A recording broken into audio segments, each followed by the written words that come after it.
Hello, everybody. It's Lenny Murphy with another in our interview series. And today, my special, very special guest, celebrity guest right now You go too is far. no, never, never. Patrick Homer, co-founder and CEO of Lucid. Patrick, welcome.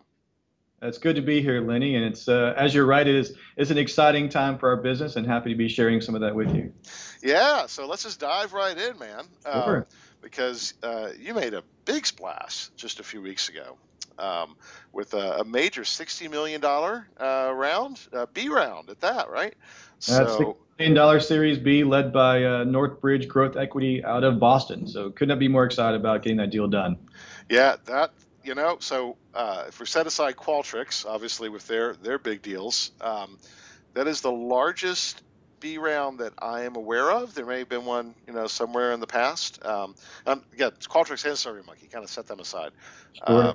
but I think that beat out anybody else that I could think of. Um, I'm sure that the Greenfield crew would have a few things to say about size in okay, here to get fair public enough, fair enough. interest, right? Yeah, But regardless of size, it is significant for our company. Obviously, it's significant, I believe, for our industry. And I think it's significant also for New Orleans and the market here. So it's been important on several reasons, and I was really happy to deliver it. yeah. Well, that's fantastic. So actually, let's talk about the New Orleans angle for a second, and we'll get into Sure. the others, because I know that's been, a very special thing for you It has. to participate in kind of the rebirth of New Orleans and helping to establish that as another hub of technology. So, uh, why? Obviously, you live there, but kind of talk about your passion a little bit for a minute. Well, my wife and I moved to New Orleans in 2008, so that's just 3 years after Katrina. Okay. And we felt called to come because of the Katrina story and help rebuild. But also, my wife is the youngest of 12, and honestly, we were coming home. So we really wanted to be in New Orleans for that reason because I'm not from New Orleans.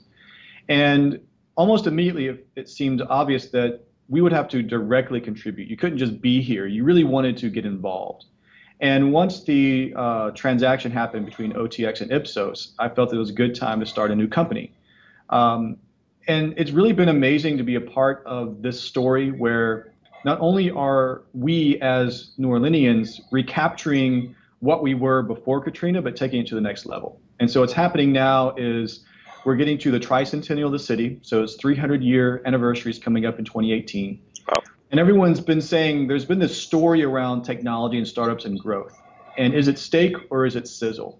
And what's important to me about being able to announce this fundraising is it demonstrates to everyone internally, but also externally, that something real is happening, that we are building companies that can grow and scale at this level, and that will continue over the next couple of decades. So we've got a lot of work ahead of us. We always say there's a 20 to 30-year plan. But it's exciting to be a part of that story because we know that our work here at Lucid not only is about building a great technology firm, but every time we add the extra dollar of revenue or we grow, we hire the next person, we're directly impacting our community. And it's those two kind of passions that really drives the success of our organization. So it's been overwhelming, compelling, and exciting to be involved. that's very cool, man. Very, very cool. Yeah. Obviously, the I would love to see, uh, Silicon Valley uh, proxies to start up in, Atlanta. Atlanta has a Yeah. booming Well, it's booming investment fintech, community. right? Financial services and that Yep. whole fintech thing is going great in Atlanta right now. Yeah. Is there a particular category in New Orleans? Well, we say we're not trying to build a Silicon anything, we're trying to build New Orleans. And Okay. so, and also post Katrina, it wasn't about technology or not technology. Every single company that was growing mattered. And Yep. so some of my best friends run breweries or distilleries, not just because I like beer, but because their companies are impacting the local community. Now, there is a growing area around, as you can imagine, data and technology. Obviously, we have some influence over that, so the number of Right. companies coming up through that side of things.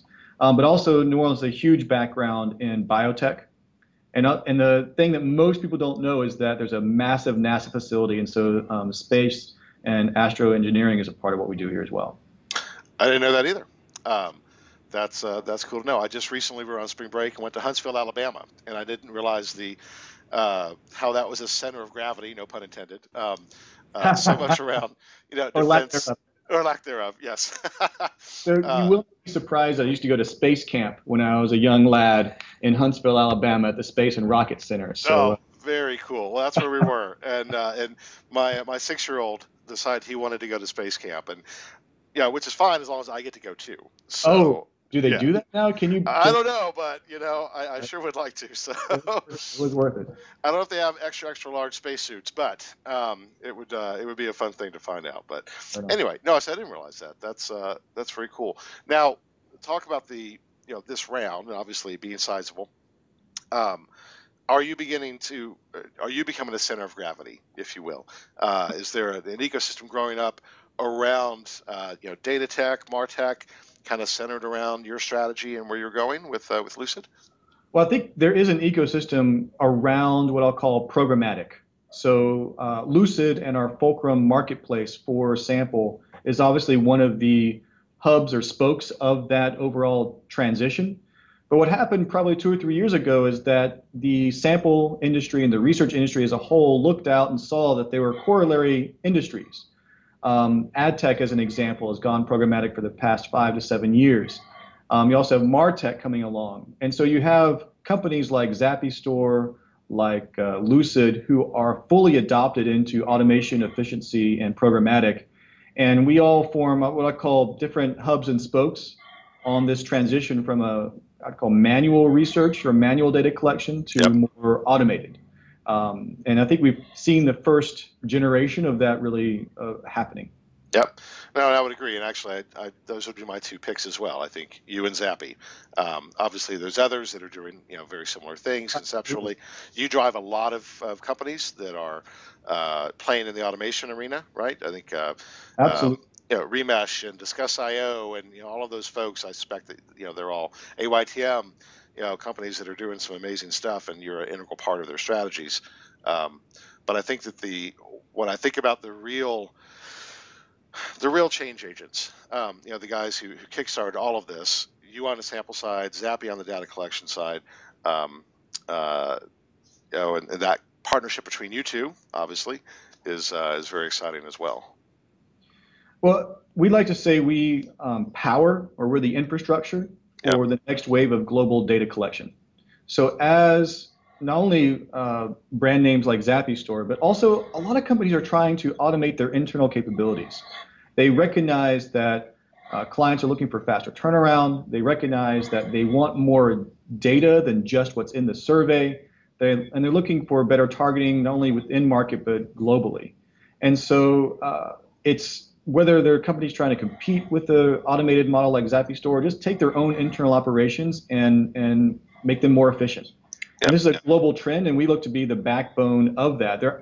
Actually, a lot of times, most of the respondents and most of the researchers don't know that Lucid is in the background supporting the entire infrastructure. Yep. But it's definitely something we see happening more and more.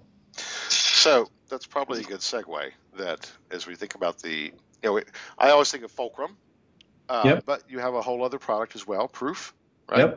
Yep. Which I think of as a data product, to help with profiling and Yep. without asking questions.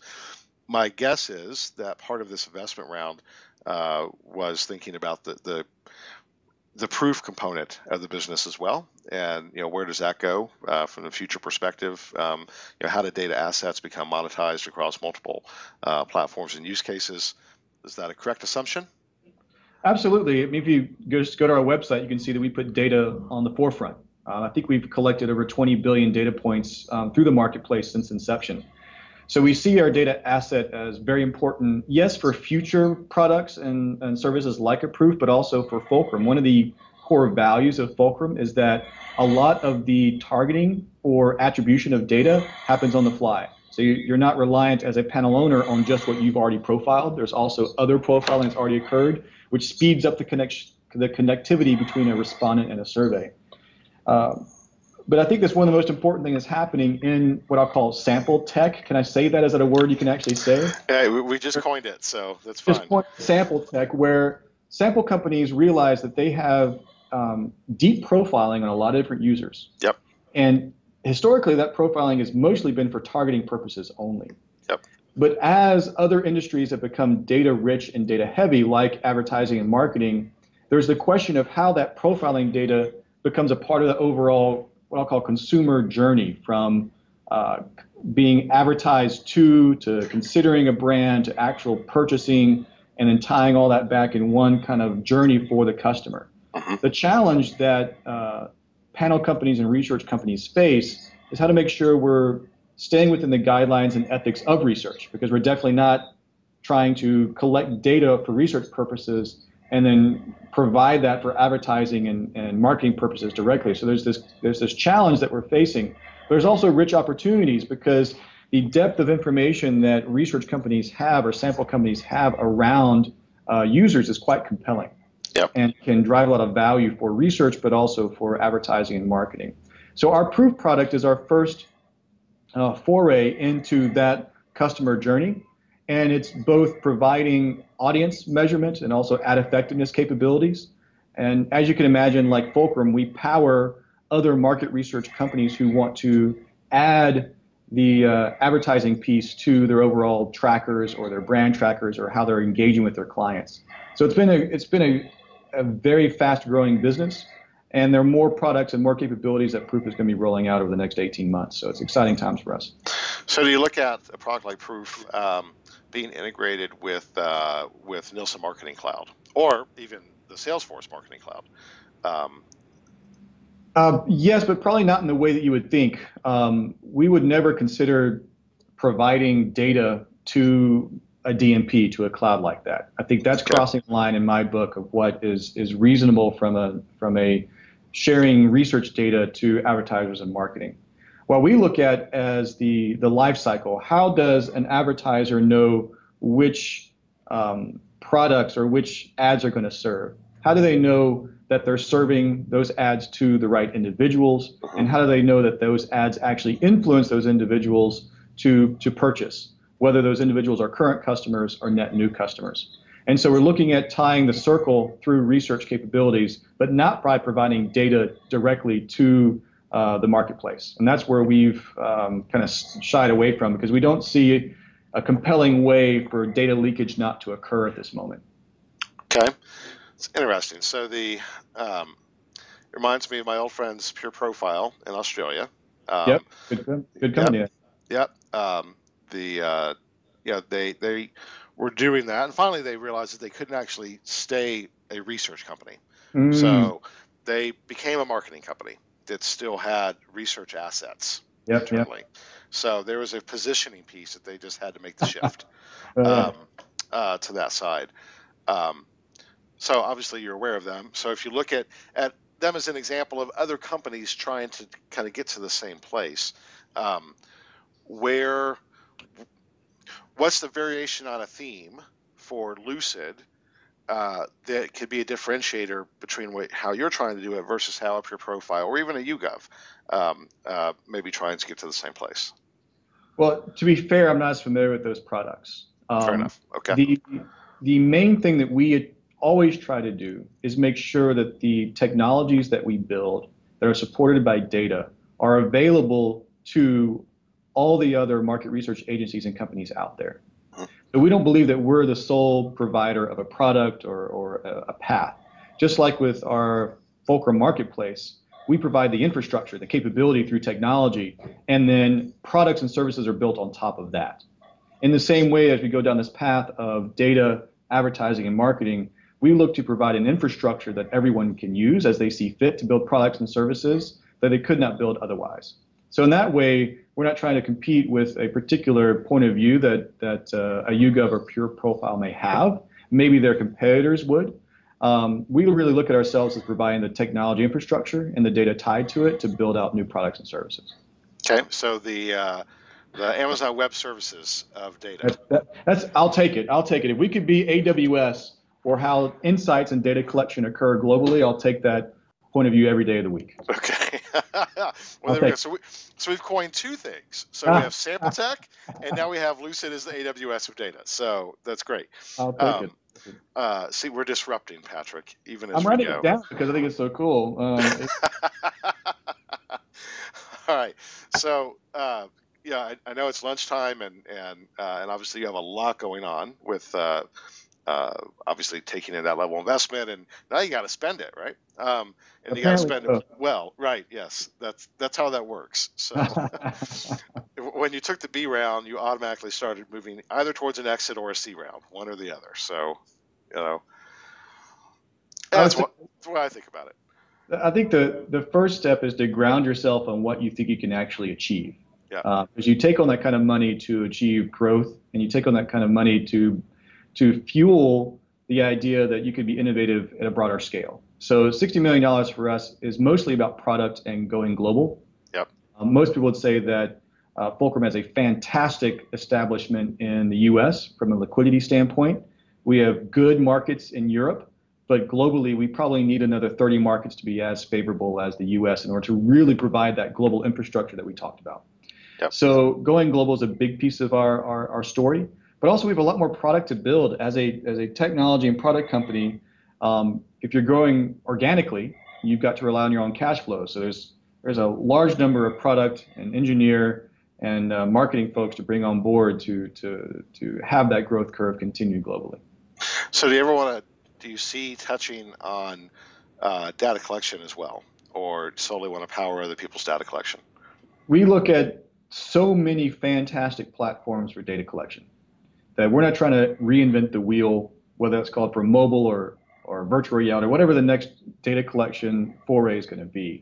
Our job is to support all those data collection moments and match the right user to that data collection environment. What we don't want to do is replace the data collection itself, because there are fantastic companies who are solving that piece of the puzzle. Yep. Our job is to solve how do I get the person who's supposed to answer these questions to actually answer the questions, right? Right. And that's been our focus from that standpoint. Good. Well, I'm sure that a lot of people just went, whew. So, because I mean, there's so many great. Honestly, there's such good data collection frameworks out there, both on the DIY side all the way to the enterprise side. Whether they're older, they're more PC focused or more mobile focused. It's just a rich environment that our job is to support it, not try to compete with it. Okay. Now, from that standpoint, though, would you anticipate ever moving into passive? Since arguably that is kind of a sample asset. Sure. Yeah. I think the challenge with passive, if I just break it down, is the plethora of devices. Yep. So it's not really a technology challenge per se. It's not even a sampling challenge. It's getting enough individuals to opt in correctly to enough of the same device or environment to be effective. Yep. And so we've looked at how we could support passive in a systematic marketplace-based way. I'd love to say we solved it, but I wouldn't be truthful there. We're still working on that. Yeah. Yeah. I think the only one who has solved it is probably Google. So when you own everything, that makes that very easy, right? So it does indeed. But you see the trend that's happening in our industry where we are going programmatic, where yep. automation and efficiency is driving the end-to-end. To pick on Zappy Store favorably again, they're talking about insights, not just templatizing research. Yep. So the entire workflow of research, from how the question is created in the researcher or client's mind, all the way out to getting a response from a user and then coming back, that entire workflow is becoming automated as it can and will be automated. Right. And so companies that are picking points along that workflow to be the programmatic sample tech or insights tech company are doing quite well. It's where if you believe that any one of those points in time are not automated, you may have a problem down the road. And so we saw the same thing in ad tech. People believe that certain aspects of the creative creation all the way to delivery to the user and back could not be automated, and they were frankly wrong. Yep. And so we're at this tipping point moment in our own industry where some companies have made early big investments, some are catching up now, and some are laggards. And I think that the laggards need to start thinking seriously about how they're going to play a role in this programmatic future. Yep. Well, and even no big secret, we're actually working on a solution to try and address that piece too, right? The Savio is the marketplace for those things we haven't figured out how to automate yet. That a human will still have to be required, and a lot of that inspiration came from you, right? Thank you. Wow. Yeah, you're my hero, Patrick. Uh, my hero with your hat and your crystal ball for your avatar for Skype. You should Yeah. show them this video. That's perfection in and of itself. No, well, I predicted that you were going to be my hero, and so anyway, the Uh, um, all right. So I'm conscious of time. We're hitting the 20-minute mark. The What's the roadmap look like for you over the course of the next 2 to 3 years? What are the major milestones that you can share and say these are what we want to accomplish, and these are things that we are working on right now? well, I think I'll not just talk about Lucid. I'll talk about our industry, where the milestones we're looking at. One is the integration of data across, whether you call them sample sources, offline data, behavioral data, search data. All that's happening in various modes and various means across not just sample, but marketing and advertising. And so, really looking at right now, if you think about a researcher's mindset, the data they're collecting is all the data they have about a user. Right. And that can shift to not only the new data you'd like to find out, but all the known information you can also receive. And so the functionality there dramatically changes. I also recognize that people think that research is hard and expensive. And so one of the major milestones that's happening is the cost, for better or worse, of research is decreasing. Where that gets interesting is that it also means that more and more people are doing research. And so we're looking at how big the market is growing because of technology. And a good corollary example is when Google AdWords came on and you could start buying advertising. It's text, obviously, via search. Right. But suddenly the number of advertising buyers grew dramatically as the long tail got access to these capabilities. And you see that with DIY in terms of the research standpoint, both on a sample and research capability. So what I get excited about is that the market for data collection or insights or research is expanding because for the first time, it's cheaper and easier than it's ever been before, and it's technically, you can integrate with it technically. Yep. So I guess a milestone you would see is how many of our interviews on Fulcrum, of which this year there'll be about 45 million, are delivered through a technology process or a manual research process. And once we get above 50%, which we're not at now, I think that's a huge tipping point in terms of what research is from a manual data collection process to where technology platforms are buying and selling insights on the fly. The other one, it goes back to what I said before, having a very liquid market. And by liquid, I mean the number of interviews available to buyers and sellers in a given market. Having that expand dramatically in 30 or 40 different markets is really key. I mean, you look at the number of respondents available per month in Fulcrum is something like 30 or 40 million. And now if we can get that to 100 to 200 million active on a given monthly basis, the types of research the research potential gets really, really interesting, right? Yeah. Sorry, Patrick. We just had our Hey! BBC moment. All right, well done. That's awesome. At least my wife's not coming in going, I don't think this will go viral. Anyway, apologies. That's cool. That's my 4-year-old Avalon who ignored the doors closed rule. Sorry, go ahead. No, it's all good. That's probably more important than any of this anyway. No, she just wanted her tablet. So that's all. Oh, success. Mission is successful. Yep, yep. It's exciting times as the industry transitions. And being a part of that story at a level where we get to support our clients in their change, that really they're driving the change and we're part of the infrastructure that supports that transition is what gets us going.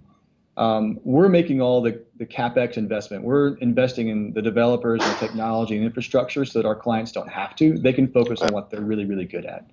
And that's exciting times.